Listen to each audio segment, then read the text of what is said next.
كان في أسوان من كام يوم ماراثون جري مؤسسة مجدي يعقوب كانت عاملاه للأطفال. ففي طفلة اسمها مروة عندها 10 سنين كانت بتبيع مناديل، فشافت السباق ده فحبت إنها تشارك فيه، فجرت على الناس اللي بتنظم السباق وقالت لهم إن هي عايزة تشارك، مع إن هي ما كانش معاها تمن الاشتراك 200 جنيه ولا كان معاها حذاء رياضي ولا كان معاها لبس رياضي. بس المنظمين شافوا انهم ما ينفعش انهم يحرموها من حقها كطفلة في اللعب، فدخلوها السباق علشان في الاخر الكل يقف يسبهل كده. ليه بقى؟ لان مروة كانت بتجري وهي حافية، بس كانت بتجري زي ما كانت متعودة تجري ورا الزباين عشان تبيع لهم المناديل.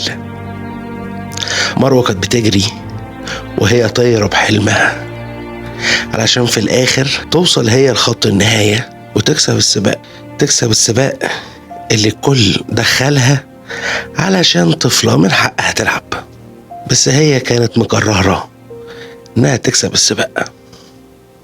أنت بقى مقرر إيه؟ اسمعها تاني وركز في تفاصيلها.